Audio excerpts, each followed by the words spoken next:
Nibyo igitondo cyiza kuri mwese, igitondo cy'umugisha kuri mwese muduteze yombi, kuri mwese mudukurikiranye kuri tariki ya 23 z'ukwezi kwa gatanu cyangwa se Gicurasi umwaka w'ibihumbi 2026. Ndagarutse kuri mikoro ni Bosco, iyi ni Region Info mu Butaramo cyane, aho tugiye kubana mu makuru, aho tugiye kurebera hamwe, tugiye gukurikirana uko byifashe kugeza kuri iyi saha mu bice bitandukanye hano muri Repubulika Iharanira Demokarasi ya Kongo.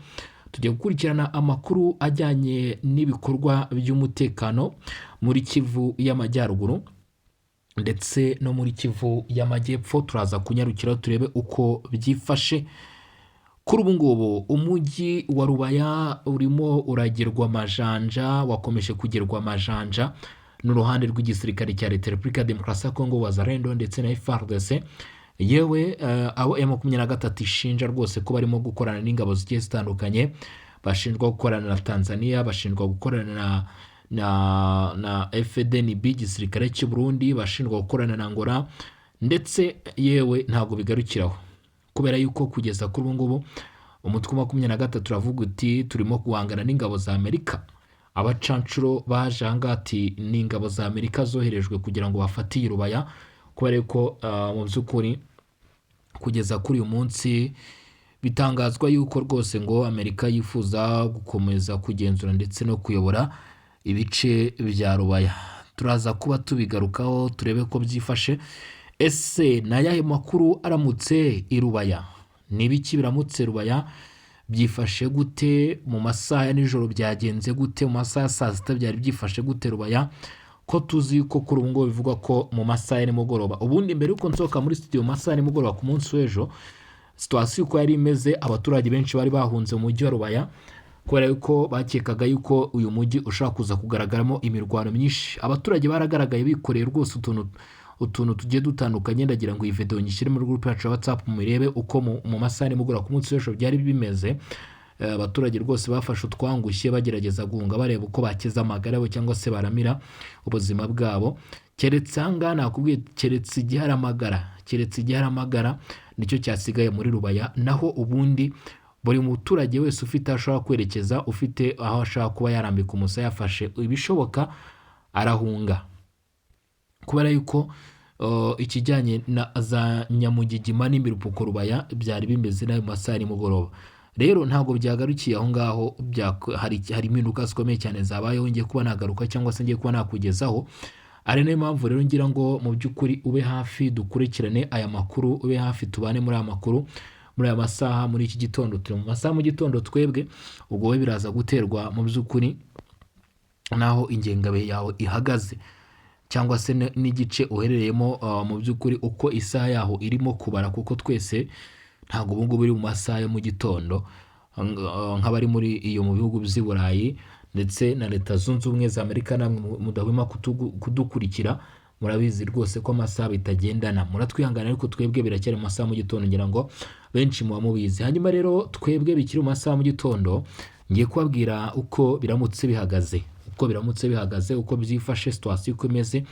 Unyemerere mu by'ukuri ukande subscribe mbere yuko ninjira muri aya makuru, hanyuma kandi nanone unyemerere ukande like. Abantu bashyigikiye ifatwa rya Rubaya, ndashaka like zanyu ahangaha. Abantu bashyigikiye ifatwa rya Rubaya, ndashaka like zanyu. Mu by'ukuri bashyigikiye abanyekongo, mushyigikiye ko ingabo zanyu za Repubulika Demokarasi ya Kongo zongera gufata Rubaya, ndetse n'abarundi bashyigikiye ko mu by'ukuri ingabo zanyu zifata Rubaya, namwe mukande like. Nanjye vuga ngo mukande Rubaya, ariko n'ubundi ni uko bimeze. Hanyuma rero icyo ugomba kuba wamenya, iyi mirwano iri kuvugwa ahangaha Rubaya, nubwo mu by'ukuri byakomeje kugenda byumvikana ko ari muri teritwari ya Masisi, abari mu mujyi wa Goma rero bafite ubwoba bukomeye cyane mu mujyi wa Goma. Abarwanya 23 aba baturage bari kumva umwuka w'imirwano uri guturuka muri kano gace ko muri teritwari ya Masisi, bakavuga bati se twebwe noneho bimeze bite? Ni kwa kuntu ushaka kumva mu by'ukuri ikintu cyuvugiye munsi y'urugo wowe uri mu rugo umutima wawe ukagukuka cyangwa ukavuga ati karabaye mama wawe, ati ibintu noneho bigiye kuba byabera aha ngaha biraza kuba bimeze bite. Niko bimeze rero mu mujyi wa Goma, ubwoba ni bwose, ndetse yewe ubu bwoba bwaje mu mujyi wa Goma butashye abaturage ndetse na 23. Mu by'ukuri n'ubwoba buje mu gihe cyitwa Ebola ikomeje no guca ibintu muri uyu mujyi wa Goma. Ebola nayo hano muri Repubulika ya Demokarasi ya Kongo rwose ikomeje kwigira akaraha kajya he. Ndaza kuba ngaruka ku makuru yashyizwe hanze ku bijyanye n'iyi ndwara, ariko iki turaje inshinga cyangwa se ikiduteranije aha ngaha, tugiye kwinjira muri situation ndabizi muramutse mwese mutekereza kumenya uko bihagaze, kumenya uko byifashe aha ngaha muri bice. Nanjye rero niyo mpamvu mba ndi hano, niyo mpamvu mba nakoze iyo bwabaga mu by'ukuri mu masaha nijoro, mu masaha ryari nkabakurikirana amakuru kugira ngo bamenyere uko byifashe. Wazalendo yakomeje kuba Wazalendo, Wazalendo iri guca ibintu, ariko abenshi ntabwo bari kwemera ko ari Wazalendo. Bari bati ntabwo Wazalendo yarwana gutya. Ahazamupfunye ikibabi ibintu bahakoreye hano muri teritwari ya Masisi mw'abantu mwe ntabwo bisanzwe, kubera yuko bigaragara ko ntabwo abantu bari kwiyumvisha uburyo ki Wazalendo yabirwana gutya.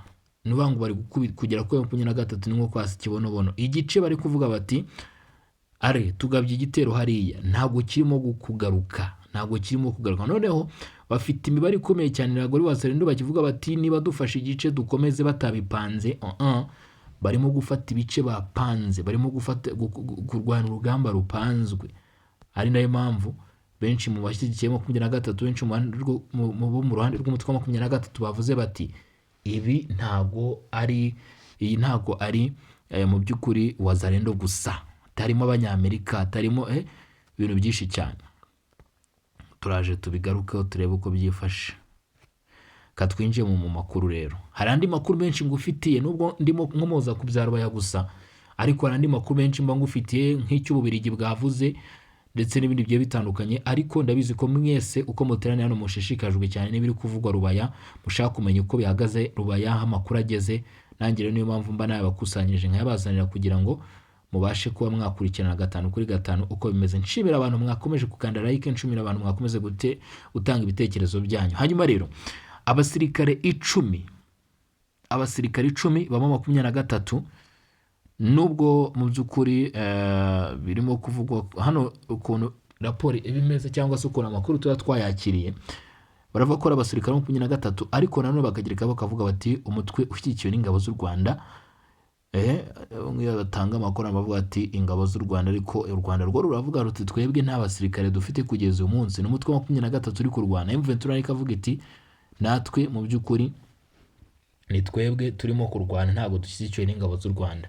Twereka twirebera imibare yatanzwe ubundi tubisokoze uko byogoshe. Ubwo ngubwo murabizi uko bimeze. Hanyuma rero abasirikare 10 ba 23 biravuga ko ngo bishwe na bagenzi babo i Rubaya nyuma yo kwanga gusubira ku rugamba kubera ibitero bya Wazalendo.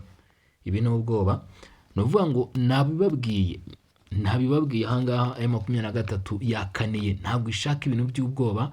Ariko nanone impamvu aba bari gusubira inyuma ku rundi ruhande ni wabarenganya, uko ibitero niba mufashe bakavuga bati batayini cyangwa se aya paratuni ni igenda igaba igitero, yagenda ugasanga nta n'umwe ugarutse.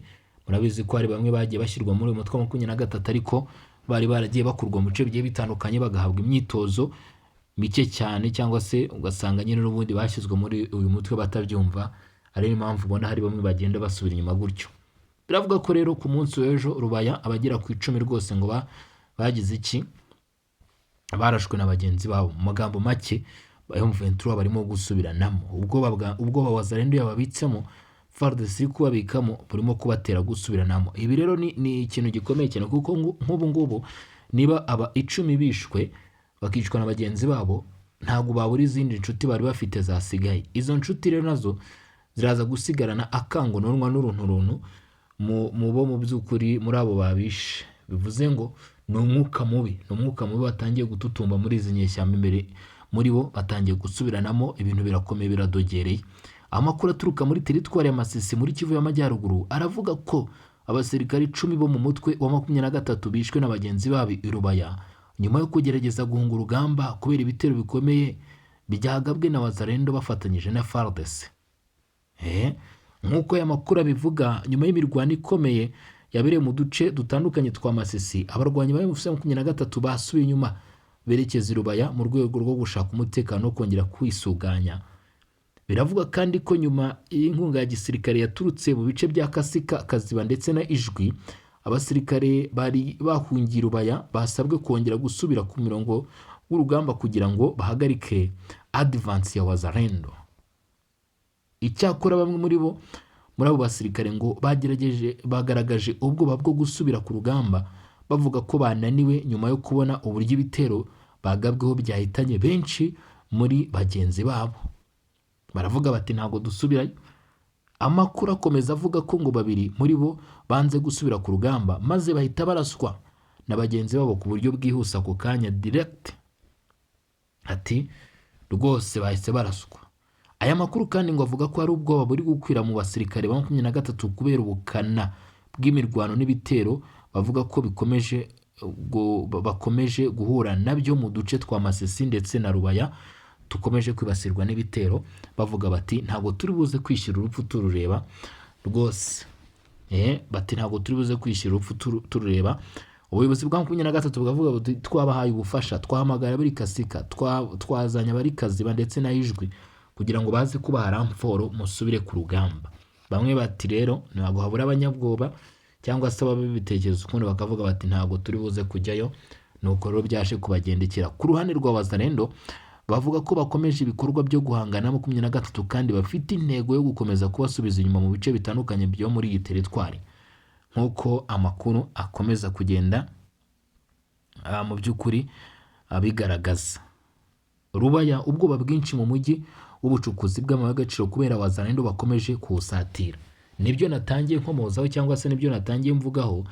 Munanyemerere iyi video nyishyire muri groupe yacu ya WhatsApp mubashe kuyireba. Ubwo mu by'ukuri abaza kugerayo mbere baraza kuba bayibonye muri kurikirana iki kiganiro, ariko nanone n'abakurikirana iki kiganiro bakaza kuba batabashe kubona iyi video, muraza kuba mwanyarukirayo murebe iyi video rwose igaragaza abaturage Rubaya bari kuvuduka bava hasi bavuga bati karabaye mama we, bati muhunge imirwano irakomeye kubera ko ubu ngubu tuvugana nuza gusiga ni buriya mu by'ukuri urugamba nkuru nguru ntago hangaha ushobora kwigira intwari wowe muturage. Niba imirwano iri kuba gutya ngo wigire intwari gume mu bice, niba abantu bahunze ugomba guhunga. Ari nabyo kintu tugomba kugiramo abantu inama.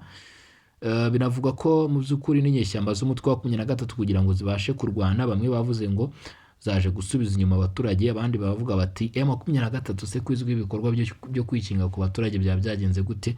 Ariko kuri ubu ngubu ibi ntago 23 ishaka kubikora muri Rubaya kubera yuko murabizi ko Wazalendo abarimo basanzwe ari abaturage muri ibyo bice. Ushobora rero kuvuga ngo ugiye kwikinga ku muntu ugasanga ahubwo niyo kurangije. Niyo mpamvu 23 yagize gutya, ifata abaturage irabanza ishyira ku ruhande. Si muhe no kubera yuko mu by'ukuri irabizi neza ko abaturage bashaka ko barimo aduyi. Irabizi ko ashaka ko harimo intasi za Wazalendo ndetse na FARDC zishobora kumenya amakuru yose zikayatanga. Ariyo mpamvu bavuze bati abaturage reka tubashyire ukwabo turwane kuri inshuro ukwacu no kwirwanaho. Ibintu byakomeye. Amerika irabashyigikiye, ibihugu bitandukanye birabashyigikiye, aho barebye bakavuga bati nitutagira icyo dukora katubayeho. Ku mugoroba w'ejo tariki 22 mu mujyi wa Rubaya uherereye muri teritwari ya Masisi mu ntara Kivu y'Amajyaruguru hagaragaye ubwoba bwinshi mu baturage nyuma y'uko abarwanyi ba Wazalendo bari bakomeje kwegera uwo mujyi. Nk'uko abaturage batandukanye baraho babitangaje, impungenge zari zikomeje kwiyongera nyuma y'uko Wazalendo bafashe imidugudu myinshi ikikije Rubaya. Ntabwo ari Rubaya gusa abaturage barimo kugaragaza ubwoba, ahubwo ikibazo kiraza kuba Igoma ubu ngubu bazi ubwenge bakabaye bahunze, ariko nta n'ahantu bafiteho guhungira kubera ko tuvugana. Menya ko Uganda yamaze gufunga imipaka iyuhuza na Repubulika ya Demokarasi ya Kongo, ntabwo bajya Uganda. U Rwanda narwo rwamaze kugarira kubera ko icyorezo cya Ebola kirimo guca ibintu, ntabwo bashaka kwakira abantu mu kivunge cyangwa se abantu bashaka kuza gutya kubera ko ibintu bimeze nabi. Icyorezo cya Ebola nacyo biravuga ko mu by'ukuri gikomeje guca ibintu. Ubwo rero abaturage bakavuga bati turajya he, ko ko ibintu bikaze, bakumva rero biri kuvuga abari kuva Rubaya bamaze kugera mu mujyi wa Goma bari gutanga inkuru bakabwira abaturage bati ibintu birakaze. Hano murabizi abantu barimo kubara inkuru, umuntu ari kubara inkuru rwose bongeramo rwose, ubwo urumva ko mu mujyi wa Goma bari mu mujyi wa Goma nabo byifashe, kandi bikaba bizwi neza ko kuva muri Rubaya ugera mu mujyi wa Goma ni igihe gitoya cyane, usibye wenda ko bagiye harimo mu by'ukuri usanga harimo ibirindiro bikomeye cyane bya FARDC bya M23, usanga harimo ibice biba birinzwe n'inyeshyamba, ariko naho ubundi ntabwo ari ahantu kure cyane, ni ahantu hagenwa umunsi umwe rwose ingabo zaba zahageze. Ari niyo mpamvu bari mu mujyi wa Goma bavuga bati ikiriho cyangwa se ikigomba kuba cyabaho, bavuga bati ibintu birakaze, ibintu birakomeye. Gusa amakuru akomeye cyane rero aratubwira ko abaturage bageze ubwoba bwinshi, abaturage bageze kwikanga gukomeye cyane, ndetse abaturage barimo kwibaza aho bari buze kwegeka umusaya, kubera ko ubu tuvugana abaturage batandukanye bari aho babitangaje ngo bafite impungenge zikomeye, kandi impungenge zakomeje kwiyongera nyuma y'uko Wazalendo bafashe imidugudu myinshi ikikije Rubaya. Umwe mu baturage bavuganye n'itangazamakuru yavuze ko umutekano wifashe nabi cyane Rubaya, ngo Wazalendo bari kugenda begera umujyi kandi bigaragara ko bafite umugambi wo kuwufata.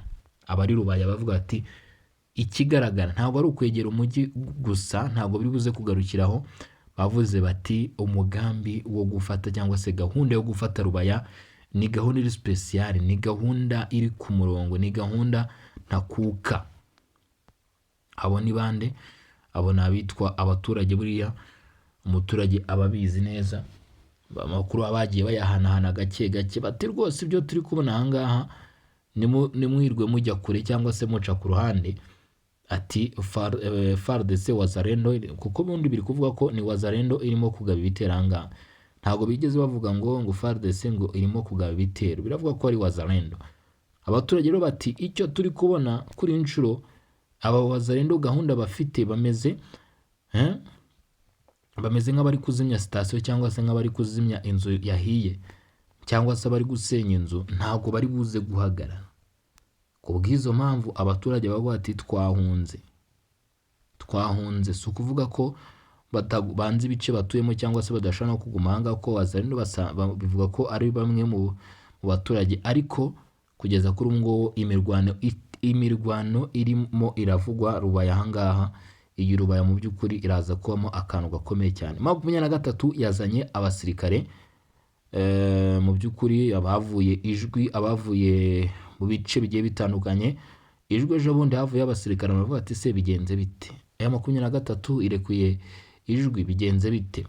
Bibaye nk'ibyabaye muri Rubero, ariko umutwe wa 23 wari ubizi ko ukeneye abasirikare benshi cyane, wari ubizi ko ukeneye imbaraga, kuko iyi Rubaya ntago mu gaciro ifite abarwanya ba FC23, nta mahuriro ahari hagati yabo, hagati y'aka gace ka Rubaya na ijwi. Niyo zaba ijwi 3 cyangwa 4 ntabwo zishobora kugera kuri Rubaya. Rubaya ni site ikomeye cyane y'ubucukuzi bw'amabuye y'agaciro ku isi, ndetse n'ibihugu bitandukanye birayifuza. Nta gihugu gishobora kwitesha amahirwe yo gufata Rubaya, kubera ko Repubulika ya Demokarasi ya Kongo ni igihugu gikize ku mitungo kamere, no kugeza kuri uyu munsi irimo no gushakishwa cyane. Iyi Rubaya rero M23 nawe ntabwo yifuza kuba yitakaza gutyo. Uyu mutwe rwose M23 ntabwo ari wo wakwitesha ayo mahirwe. Ni nayo mpamvu benshi bavuga bati cyangwa se bakomeje kugenda bikomoza bavuga bati mu bigaragara AFC 23 nayo iraza kwemera gusiga abasirikare benshi batagira ingano kuri iyi Rubaya, ariko nifatwe. Abantu bashaka kuba bari kwibaza bati se ubundi ko twumva Wazalendo bagiye bafata ibice bigiye bitandukanye byegereye Rubaya, imidugudu itandukanye bayikuyemo, position zikomeye bazikuyemo, kuki batarimo kwinjira Rubaya? Kuki batarimo kwinjira Rubaya? Bimeze bite? Rubaya rero ntabwo ari ibice byo kwisukira, kubera yuko icyo ugomba kuhamenya aha ngaha kuri inshuro, cyangwa se ugomba kuhasobanukirwa, M23 nabo si abana. M23 nabo si umutwe aho ngaho ugomba gufata ngo ukinishe uko wishakiye.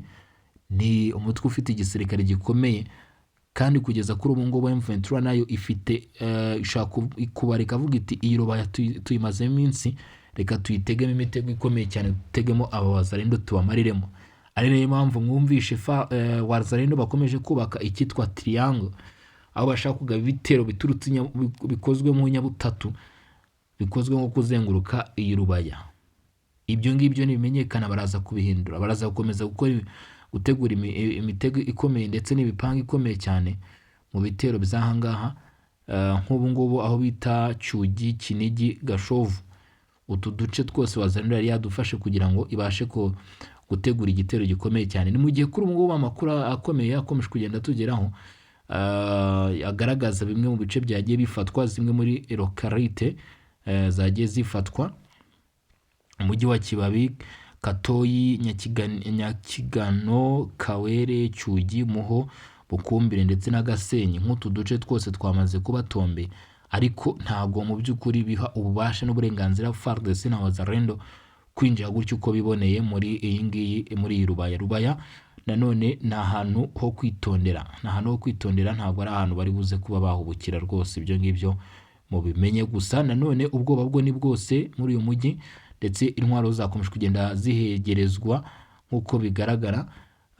Hanyuma rero mu yandi makuru, mu burasirazuba bwa Repubulika ya Demokarasi ya Kongo, umuryango mpuzamahanga uharanira uburenganzira bwa muntu Human Rights Watch watangaje ko perezida w'u Rwanda Paul Kagame atigeze asubiza ubusabe bwawo bwo kugirana ibiganiro ku byaha n'ihohoterwa bivugwa ko byakozwe n'ingabo z'u Rwanda hamwe n'umutwe wa M23 mu burasirazuba bwa Kongo. Reka dusuzume aya makuru. Philippe Baropion, umuyobozi mukuru wa Human Rights Watch, yavuze ko mu kwezi kwa 2026 uyu muryango wasabye guhura na mukuru w'igihugu perezida Paul Kagame kugira ngo baganire ku byaha by'intambara n'ihohoterwa rikorerwa abasivile muri Kongo, ariko kugeza ubu ntibasubijwe. Yabitangaje nyuma y'uruzinduko rw'akazi yagiriye Kinshasa hagati ya tariki 17 na 21 Gicurasi, nibwo yatangaje aya magambo. Human Rights Watch yavuze ko hakenewe ko abantu bose bashinjwa gushyigikira cyangwa gukora ihohoterwa ngo bahanwa, yaba abo muri leta ya Kongo cyangwa mu Rwanda. Uyu muryango wanahamagariye ibihugu by'abaterankunga, cyane cyane umuryango w'ubumwe bw'Uburayi, gushyigikira ubutabera no gufatira ibihano abayobozi bo muri Kongo no mu Rwanda bashyigikira imitwe yitwaje intwari ikorera ihohoterwa abaturage. Ibi byakurikiye raporo Human Rights Watch yasohoye ku itariki 14 Gicurasi 2026, aho yavuze ko ibibazo by'umutekano n'uburenganzira bwa muntu byabaye mu mujyi wa Uvira muri Kivu y'Amajyepfo nyuma y'ikorwa ry'umutwe wa M23. Iyi raporo yashinjije abarwanya ba M23 n'ingabo z'u Rwanda gukora ubwicanyi, gufata ku ngufu ndetse no gushimuta abaturage mu gihe bagenzuraga uwo mujyi hagati ya tariki 10 Ukuboza na 26 na 17 Mutarama na 26. Human Rights Watch yavuze ko ibyo bikorwa bishobora kuba ari ibyaha by'intambara. M23 yo yahakanye ibyo birego, aho yavuze ko raporo ya Human Rights Watch ibogamye kandi ishingiye ku nyungu za leta ya Kinshasa. Lawrence Kanyuka, umuvugizi wa M23, yavuze ko uyu muryango wasubiyemo propaganda ya leta ya Kongo aho gukora iperereza ryigenga. Uyu mutwe wavuze ko kuva Uvira byakozwe ku manywa y'ihangu kandi mwituze, kandi ushinja ingabo za Kongo FARDC, izo Burundi FDNB, FDR ndetse na Wazalendo n'abacanco b'abanyamahanga kuba aribo bakoze ubwo bwicanyi n'ihohoterwa muri ako gace. M23 yanashinje Human Rights Watch kutavuga ko ubwicanyi bukomeje kubera mu bice bigenzurwa na leta ya Kongo, ndetse ivuga ko uyu muryango wakuye ku mbuga zawo itangazo warigeze gusohora muri Mutarama 2026, itangazo ryashinjaga ihuriro ry'ingabo za leta ya Kongo ibikorwa by'ihohoterwa Uvira. Raporo nshya ya Human Rights Watch yiswe Nous sommes des civils cyangwa se turaba civile ivuga ko abaturage benshi b'Uvira bahuye n'ihohoterwa rikomeye mu gihe uwo mujyi wari urimo ugenzurwa na M23 ndetse n'ingabo z'u Rwanda. Iyi raporo kandi ivuga ko ngo ifatwa rya Uvira ryabaye nyuma ya gato y'amasezerano y'amahoro yari yahujwe na Leta Zunze Ubumwe za Amerika hagati y'u Rwanda ndetse na Repubulika Iharanira Demokarasi ya Kongo. Gusa ibikubiye muri raporo rero, umutwe wa 23 ndetse n'abandi rw'u Rwanda bakomeje kugenda babitera utwatsi bavuga bati ibyo ngibyo ntabwo ari byo. Mu by'ukuri ibyo ngibyo ntabwo ari byo. Abo ngabo nabitwa mu by'ukuri Wazalendo, nkuko Prito abo ngabo nabo ku ruhande rwa 23 bavuze ko ibyo atari byo, ndetse bavuga ko ibyo bikorwa byakozwe na Wazalendo ndetse na FARDC, nkuko mu by'ukuri bikomeje kugenda bitangazwa rero. Hanyuma munyemerere tugende tugana ku musozo w'aya makuru, ariko mbere yuko tugana ku musozo mu by'ukuri biravuga ko ngo umutwe wa 23 washyize imbunda yitwa AGC 30, imbunda ikomeye cyane, mu by'ukuri irasa rwose ku buryo buteye ubwoba, ngo ni imbunda yakozwe n'Abarusiya, mu by'ukuri rero ngo ikaba irimo kwifashishwa muri ibi bice, nk'uko byakomeje kugenda bigarukwaho. Gusa kuri ubu ngubu amakuru akomeye cyane arongera kugaragaza ko rwose mu by'ukuri biri kuba ku mirongo y'imbere ku rugamba, cyangwa se bikomeje kugenda biba kuri front line, ibyo bidasanzwe nk'uko birimo kugenda bigaragazwa. Reka mbashimire, mbabwire ni mwakoze cyane kudukurikirana, babwire ni mwakoze cyane kubana natwe, mbabwire ni iby'agaciro kandi n'ibyenzi kurushaho gukomeza kugenda tubana muri ibiganiro n'amakuru. Turaza gukomeza dusubira amasaha ari imbere tureba n'ibindi biba bigezweho, kuko amakuru akomeje kugenda yisukiranya. Mugire ibihe byiza.